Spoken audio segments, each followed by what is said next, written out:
Hello, how's it going? Hope you're doing well. Today, more historic and more burn. I told you it was going to be a red week. It makes me happy.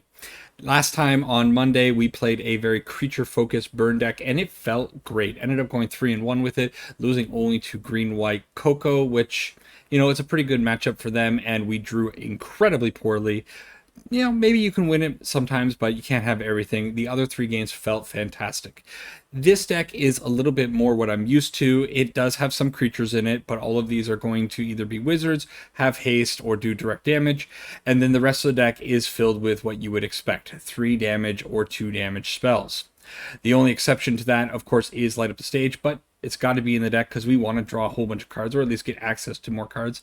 And then the really cool, interesting thing about this deck is the 4 copies of Roiling Vortex in the main. I don't know how that's going to work out, but I love that it's there. It's a card that, it's just fun. For me, at least. We are playing one card over in the sideboard. It is a best of 1 deck. It is Gigantha in the companion slot, because why not? We can do it. So, gonna jump into some games, play 8 games with this, and see how they go. See you over there. All right, match number 1 with Burn. Okay. Well, we have our spells. Unfortunately, only 1 land. Gotta throw it away. Hand looks a little bit better. I really wish I could keep this at 7, but, it is what it is. I think I'll probably get rid of the shock. Yeah. Hoping this Roiling Vortex can land on the field, especially if we're against a life gain strategy. So, put out the mountain, pass to the opponent, not doing a whole lot just yet. The thing about Roiling Vortex, although it is going to be able to stop life gain, can't really hold it up every turn. It's going to be a little difficult. So we'll see. They might have a Skyclave Apparition to get rid of it. They could also get rid of it with the Portable Hole. So there are ways. Ooh, it could be just like an Azorius deck. And if that's the case, could be in pretty good shape. I was kind of thinking that this was going to be like mono white life gain when I see Authority of the Councils. Anyways, gonna pass. Probably hold up Lightning Strike. Maybe just use the shock and hold up the Roiling Vortex activated ability. We'll see. Really don't want to fling off this Lightning Strike if they could possibly have a Absorb in hand. But now that they're putting out the Birth of Meletis, we know it's probably okay. So, send the Lightning Strike up top. If they have a Spell Pierce, that's going to suck, but I really doubt they're playing a Spell Pierce. Never know. Okay. Give me a land. Opposite of land.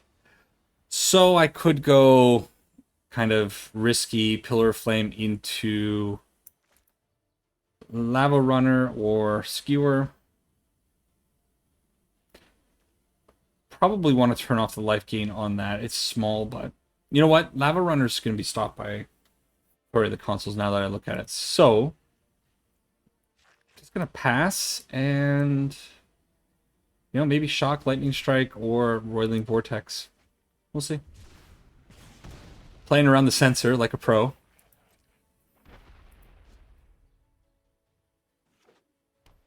This is bothering me. Of course, we don't have a ton of lands in the deck. Gideon. Oh boy. Okay. So that's a problem because they can emblem. Until your next turn, prevent all damage that would be dealt to that. Well, that's annoying because Gideon goes up to a 4. But it doesn't stop the Roiling Vortex. In fact, does that help me? Until your next turn, prevent all damage target permanent would deal. So that means that the Roiling Vortex is not going to deal damage to me. I'm going to try this. Okay. I'm at 18. It didn't deal damage to me. But it should wear off and deal 1 damage to them. That's kind of fun. Ah, this sucks, though. All right. I think it's pass and probably turn off their life gain for the Birth of Meletus. It's like casting a shock against them.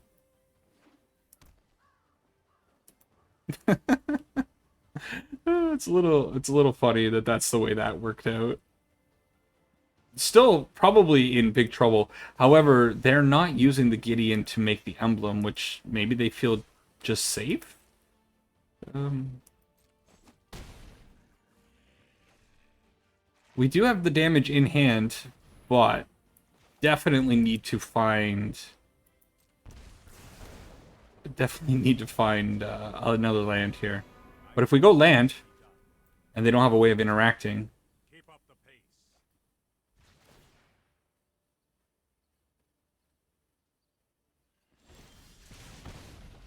oh, come on, deck.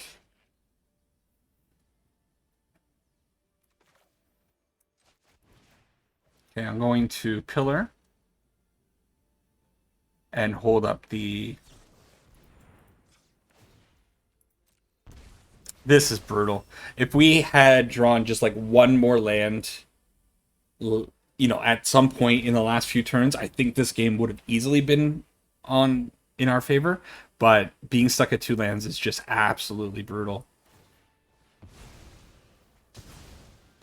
That's fine actually, because we got mountains and it comes in untapped. But I can either shut off life gain or shock. I don't know. Were they scared of using Ramen runes? Like I don't know about that one. And they're not using the emblem. I think I would have definitely used the emblem. Well, it makes the Gideon very vulnerable because it goes down to 1. So maybe not. Right? No, it's a 0. Yeah, I definitely would have emblemed.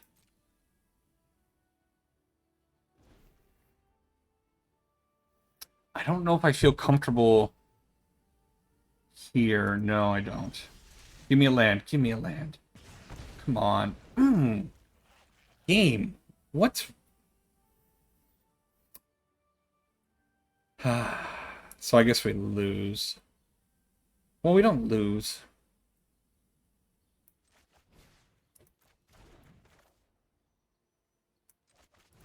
That's really frustrating. 14 cards deep.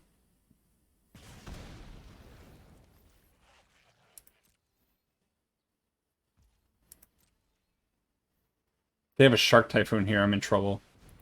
But maybe the patience will pay off. 2 to the bottom. They might be desperate. We're going to go down to 2, and then we go down to 1 with the Roiling Vortex. So... Gideon's at 7. Pretty wild. I'm not going to feel comfortable casting a spell, though, unless I get a little bit more mana up that I can make sure they can't absorb. Because them getting 3 life from an absorb is going to be backbreaking.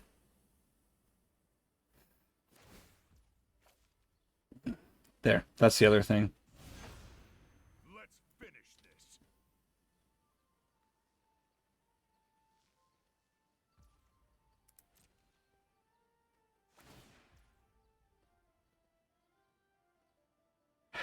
Do I have a choice? The thing is, I really need this shock to go face. Alright.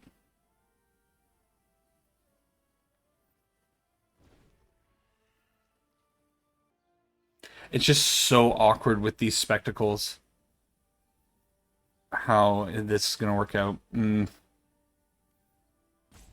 Sorry, opponent. I'm delaying.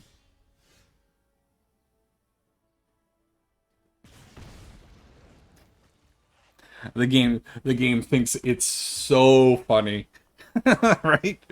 The funniest person. So it's just it's so awkward.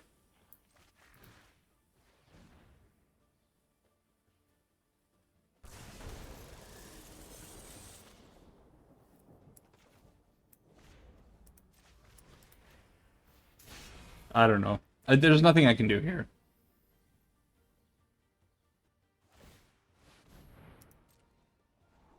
Unless if only I could redirect this to Gideon.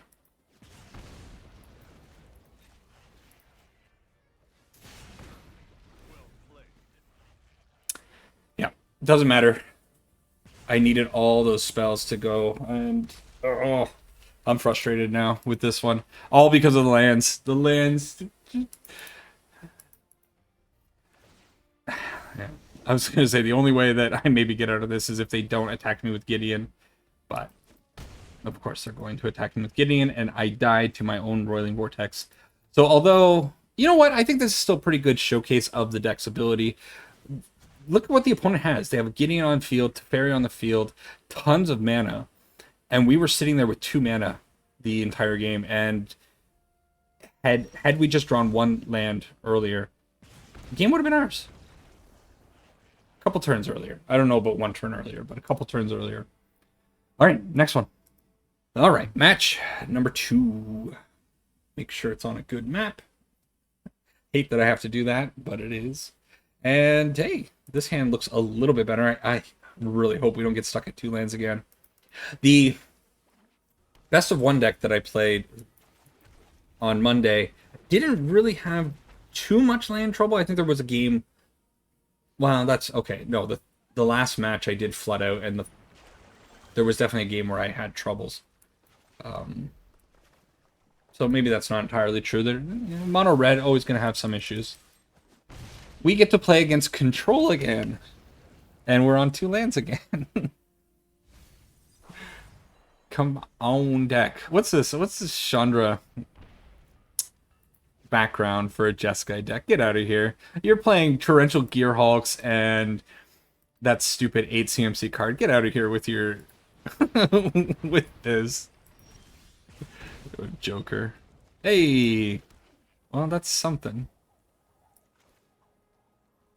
Okay, I'm gonna put out the Soulscar Mage and hold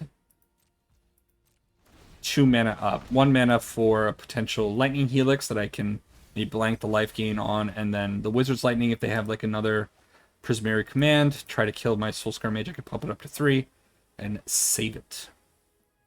Them casting the Expressive Iteration here kind of feels okay to me.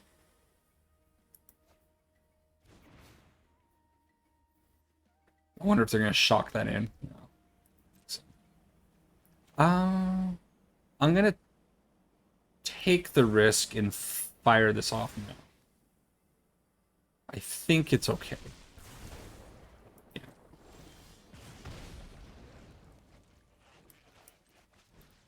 Okay. Go spells.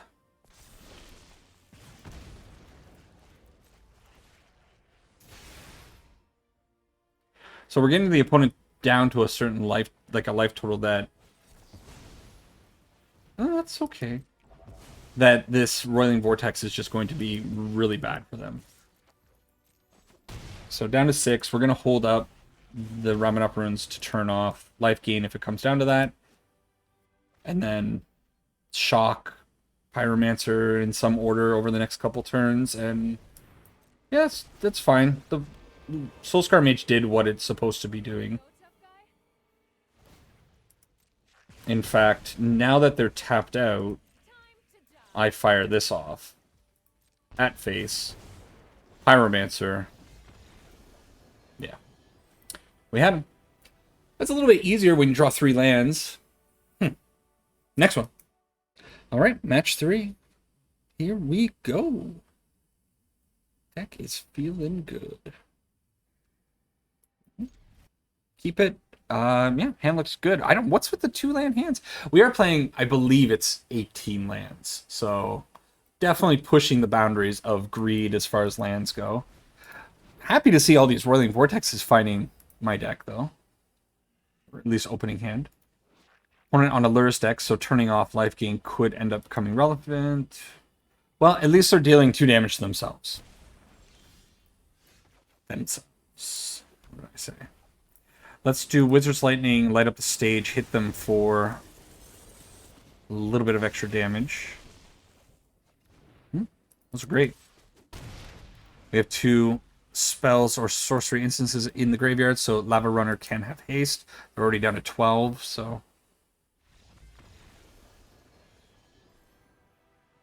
Okie dokie. I don't want to deal with it. Next one. Well, match 3 went super quickly. Match 4 time. Let's go. I'm liking these opening hands. Kind of wish I were going first a little bit more, I think. I've only gone first 1 out of 3 games? Or 1 out of 4? Might be wrong on that, though. Not something I keep track of. Oh, apparently I'm going first for this one. Oh, I guess you don't... I'm dumb. For some reason, I'm expecting, like, best of 3 situation where you pick if you go first or not. This, they just make you do it, right? Okay. I was debating whether or not it was worth the lightning strike on the Pelt Collector, but finding the shock, I think it's a really great target for that. And they're hurting themselves with these lands, so that's pretty cool. Okay, more damage. Sure, perfect target for a lightning strike. So we are definitely attacking in with both with lightning strike. This game's kind of feeling like it might come down to a Gigantha. What? Can't believe they block. They didn't. Yeah, I guess. Kind of expected a block there. Sure. Come at me. Oh, being careful. Definitely going to be a Gigantha game. Would super appreciate it if you could balance out these land spells situations, please, game.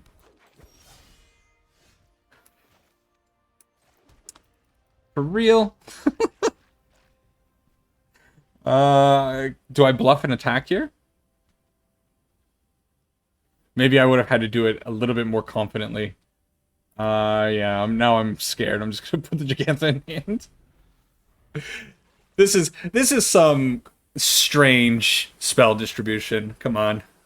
And they hit the collected company. Okay, so I think probably GG's here. That being said, I do have pretty good chump blockers. I can take a little bit of damage here. Oh, 2 damage, fantastic. And then if I find spells, I can cast them.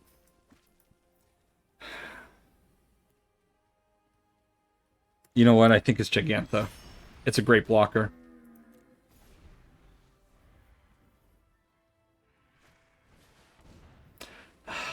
Back-to-back CoCos. I want to live in the world Slooey's living in. Paradise over there. You're my last hope, Gigantha.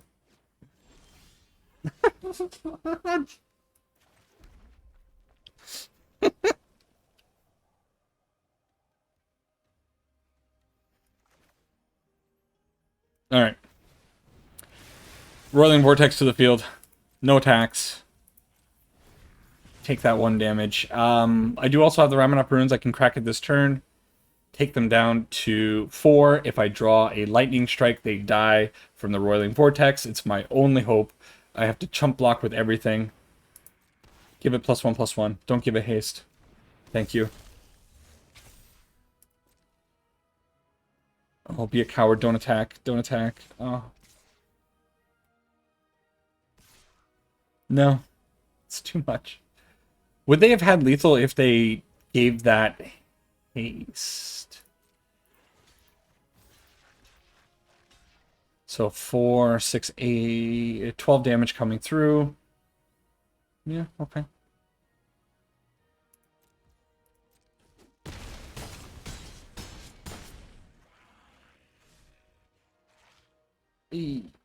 Yeah, I would have been in trouble if they had given it haste and attacked in, right?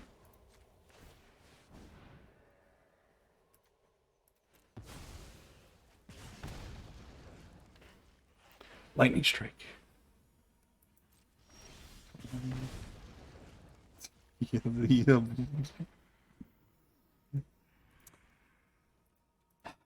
I'm not giving them the satisfaction of killing me. That's an outrageous amount of lands to draw on the top, like 12. Next one. All right. Match 5. We've flooded. We've got mana screwed. We've had opponents concede basically right away.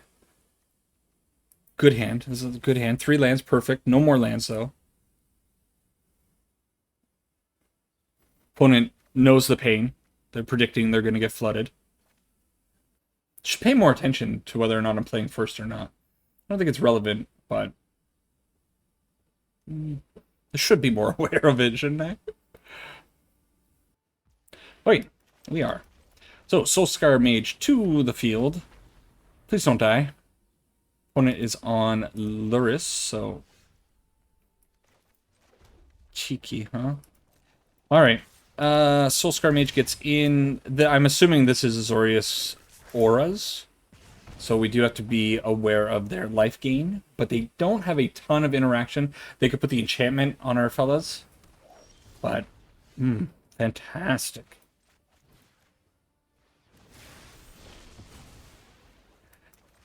Now, I would like to... I was thinking like Wizard's Lightning plus Ski to Lava Runner for an additional 6 damage. But I think against this deck, I really have to make sure they're not able to load up like a Shram or a Spirit Dancer. So I need to hold this Wizard's Lightning up. Vanguard's annoying. That being said, Soulscar Mage deals with Vanguard beautifully. That's fine. Now, let's hope the opponent doesn't know the interaction between Soulscar Mage and Wizard's Lightning, and they pay 4 life. Pay 4 life. Hey! Doesn't matter, we get to win. Next one. These games are just chugging along, I will say that. 3 more to go.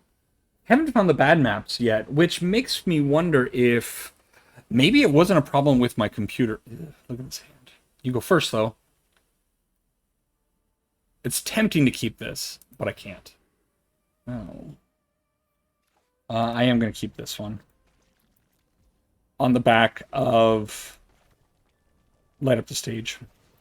Maybe... Yeah, I just assumed that it was a problem with my computer not being able to record on those maps or whatever. But maybe it's a problem with MTGA, because it was kind of sudden. Oh, nice.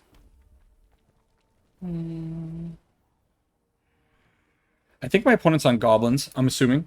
Red, Goblin sleeves. I think I can make the judgment that this is going to be like... yeah, Goblin. But yeah, maybe it was a problem there, and they removed it, is what I'm getting at. I don't like hitting the Wily Goblin here, but I kind of feel like I need to get these guys in. And I need the Bomat Courier to maybe put a few cards underneath it, because I'm not sure... I'm not sure how long I'm going to be actually able to attack in with it. Okay. It's going to be empty-handed next turn, almost. Okay, perfect. Great target for this Lightning Strike.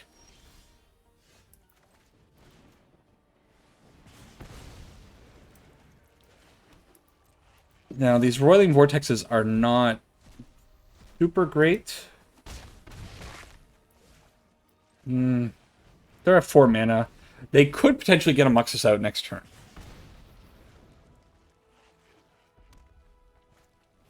They're not. Okay. Well, they get to nuke that one. That sucks. I think... Well, depending on the draw, it might be like attacking with the Bomat and just crack it.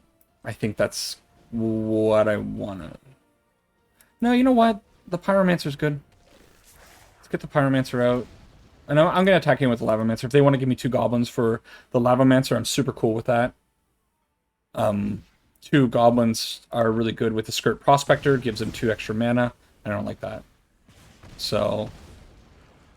Still could be in trouble. Now they have 6 mana, so they have Muxus. They just hard cast it. And if they hit well here... you know what? That's not great.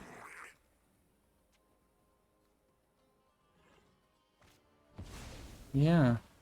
Oh, they might have another... Oh, they might not have another one. Oh, no.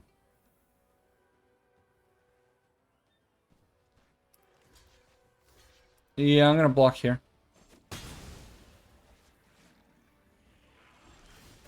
Okay. So they're down to effectively 5. Game. Monster. Can I afford to attack in with the Bomat Courier? If I attack, I can sack it. If I don't attack, it's a good blocker on the Muxus. Muxus could just, like, kill me outright if I whiff, though, right? I think it's too risky. It's too risky. I'm going to be a coward.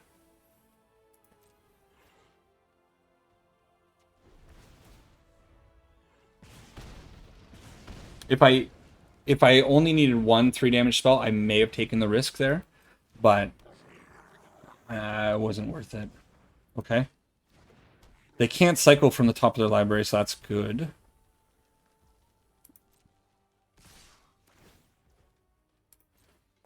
Thank goodness Muxus doesn't get trample.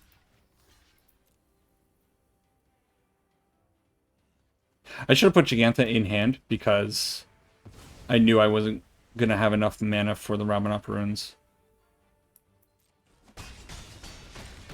Alright, looks like a win to me. Wow.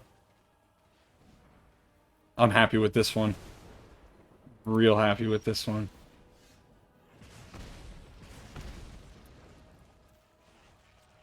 It was close, though. Oh, boy. Awesome. 2 more. All right. It looks good. It looks good to me. I really gotta go look at some, maybe, like, patch notes or release notes about Arena to see about the maps. Because I don't... When I recorded for the Monday video, I didn't run into any problematic ones. And obviously today, not having any issues, so... I'm very happy about it. It was getting super annoying. We're going to do that, and then I'm going to attack in. It sucks that I'm missing 1 point of prowess here, but I think it's fine. Just to get this light up the stage going. Ooh. Those are bad. Hopefully killing this Land of War Elf sets them back a bit, though.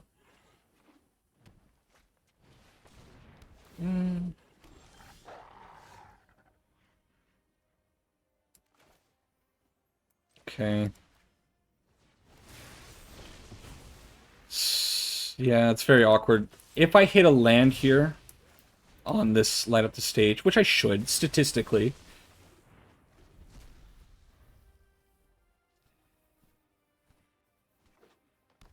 Might have to increase the land count in this deck. It's a little bit too consistent on how often we're having issues.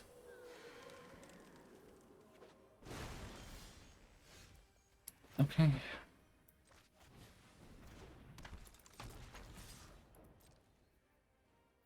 Jump in front of it, Dryad. Send it up top. More damage in. That's the kind of deck this one is. We can't control all the creatures in the ground. Really surprised to see Dryad of the Elysian Grove. I love seeing this card on the field. Kind of love seeing it. I just really like it. I think it's a fun card. A little bit late. Do I start just sending everything up top? I think so. So let's attack in.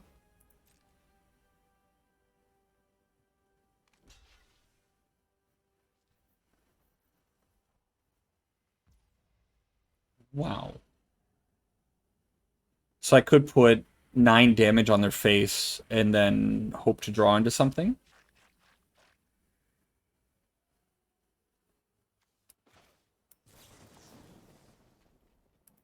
I'm definitely doing this. What I'm wondering is if I should light up the stage. Which one's more valuable? You know what? I trust in my deck. I trust in my deck. They're down to 3. We're gonna find it. Ooh, Garrick's Uprising.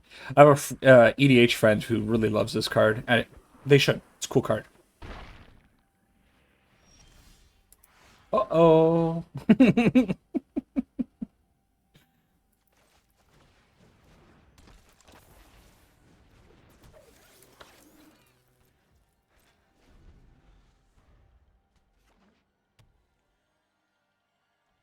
Still believe.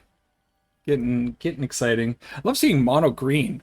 Actually, the matchups have been okay. I'm gonna retract what I said about love. I love seeing mono green, because our friend here decided to play a less honorable mono green deck. Get that Nisa out of here. Come on.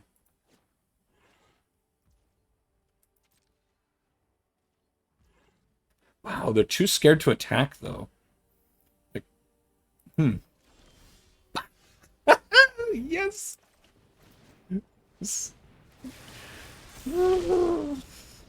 Sorry, Merc. Sorry. Last one.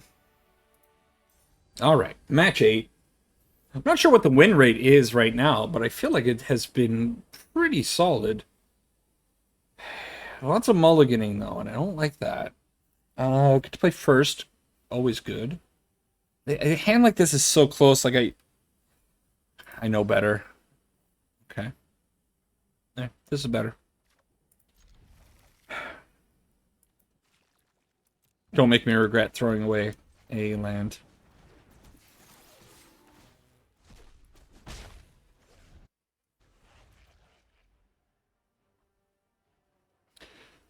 They're also on a Gigantha deck, so...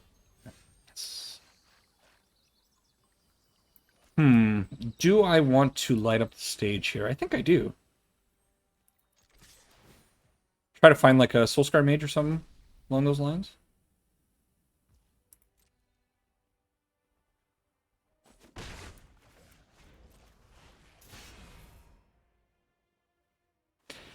And I'm doing this the light up the stage before I play the mountain, just in case I get like mountain. But if I get mountain, I'm gonna cry. Okay, well, there's a Soulscar Mage. Sweet.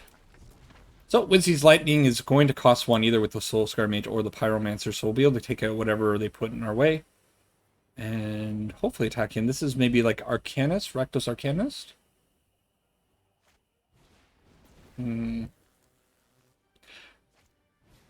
Okay. You know, it's not too bad. It sucks, but there are much worse things that could have happened there. Oh, definitely you. I think I'm going to hold up the Wizard's Lightning because I know they have ways of dealing 2 damage to things. And I think I would prefer being able to save my Soulscar Mage here.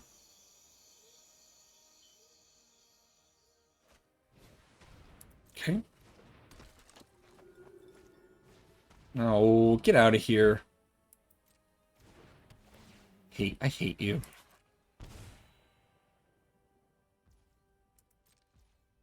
Can't do anything about it. We'll talk about that in a second. Pyromancer is such a horrible card against Cauldron Familiar. Lava Run is not bad. I probably should have used the Pillar of Flame there. I don't know why I cast the Wizard's Lightning. Oh! Oh, fantastic! My incompetence worked out. Get exiled! I hate you. Oh, no, no! I just read about that interaction on Reddit the other day. So what happens there is Pillar of Flame says... Deal 2 damage to target creature. If that creature is dealt damage this way and would die, exile it instead. But Soulscar Mage has a... Oh, I shouldn't have attacked because I'm explaining things that I shouldn't have attacked. Soulscar Mage has a replacement effect that puts that many -1/-1 counters on the creature instead. So instead of dealing 2 damage to the Cauldron Familiar, I put -2/-2 on it, which meant that it didn't meet the condition to be exiled from the Pillar of Flame. And there was a person who, I can't remember what they were talking about in their Reddit post or whatever it was, but they basically said something along the lines of, I made it to Mythic playing this deck, even though I didn't know the interaction between Pillar of Flame and Soulscar Mage, and they explained it. Go away. You're awful. So the other thing I was going to mention about the Cauldron Familiar is in my video, I don't know what video it was, maybe Nights, Boros Nights, I was complaining about Cauldron Familiar and how I hate it so much. And I guess in that video, I say something along the lines of, Cauldron Familiar is so annoying because you can't interact with it at instant speed. And my friend messaged me in the middle of the night and says, "Oh, you can definitely interact with it during at instant speed. You know, when it's on the stack, you can exile it." And that's true. And I totally thought that wasn't the case. What ended up happening, I think, in my head was I have the idea in my head that you can't really interact with the Cauldron Familiar because the opponent's just going to instant speed do something and basically make it so that you can't. Is it worth attacking here? Yeah, it's fine. And make it so like you try to use Cling to Dust on it and they respond and they put the Cauldron Familiar on the field at instant speed. Or what would be another thing? You have a artifact that exiles their graveyard. Well, as soon as you crack it, they respond and they get the Cauldron Familiar out of their graveyard. So I feel like you really got to find that perfect opening to be able to get rid of the Cauldron Familiar from an opponent's graveyard. And those openings are few and far between. But you definitely can interact. Like right now, if I had a way of exiling the Cauldron Familiar, I could definitely interact with it and get rid of it. But a lot of the time, I feel like this card is just kind of a god.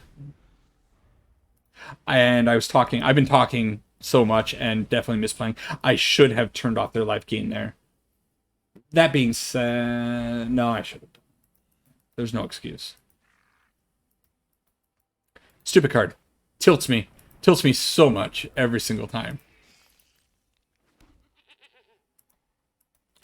Gonna need a lot of help to find a win here, but crazier things have happened. Sure.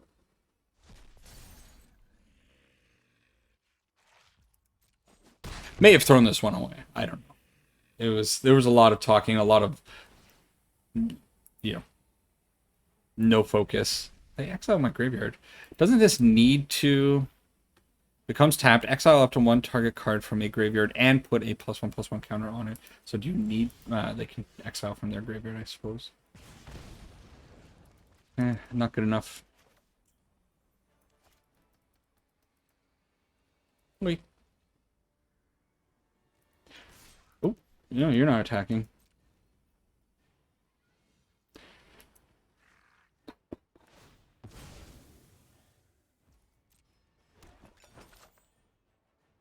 What do I need to maybe squeak out a win here? This probably needed to be like a lightning bolt or something. Or not, Wizard's Lightning. So we still lose a life. That sucks.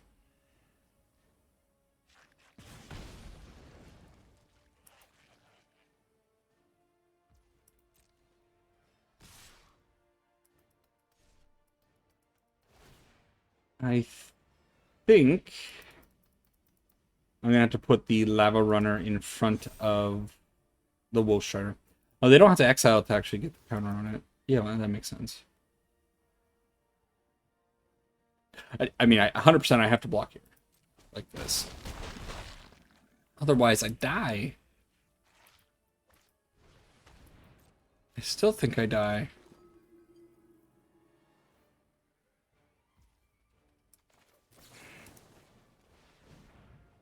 I'm gonna use it. They can do their Cauldron Familiar stuff if they'd like. This is their opening to get one more life gain, but there's no card that I could possibly draw here that would get me the 6 points of damage that I now need. Or, well, I guess 5 with the Tick of the Roiling Vortex. Oh.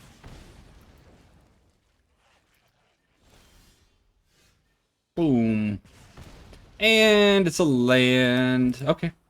Give the opponent the old hearts, and that's it. Go to a quick wrap up.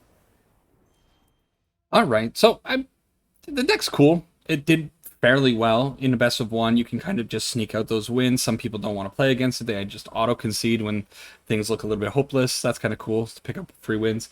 You're gonna run into some bad matchups. I can't imagine us doing very well against Angels unless we are playing the Rolling Vortex in the main board. If you find it, it could help you against those late game strategies. The last game was kind of a crash and burn, a lot of rambling in that, but I don't know if there was any way of actually winning that game. Maybe there was something I could have done, but yeah. The biggest thing about the deck is definitely right here with 18 lands. 18 lands usually feels like enough when you have such a low curve, but boy, oh boy, did it feel terrible. Had some games where we're just getting flooded out, some games getting stuck at 2. 2 seemed to be that number, and there was a lot of mulliganing, too much mulliganing, I think.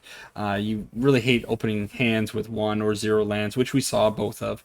So maybe going up 1 or 2 lands, maybe a Den of the Bugbear could be cool. Maybe bringing in the Sun-Scorched land, the desert, but I don't particularly like that because this deck is so red hungry. Basically, all of these cards should be casting for 1 red mana, and that doesn't leave a whole lot of generic mana need in the deck. So maybe Sunscorch is not the right way to go. Maybe 1 or 2 Den of the Bugbear could help things out overall. Still, I think it's a pretty fun deck. It's what I want to be playing when I'm playing Burn. I like the creature-oriented deck. It's fun, but this is where I feel really alive, and I think it came through. I was having a good time tonight. I might actually play a few more before I head off to bed. Anyways, thanks for sticking around to the very end of the video. Take care for now, and I'll see you on Friday with more Red.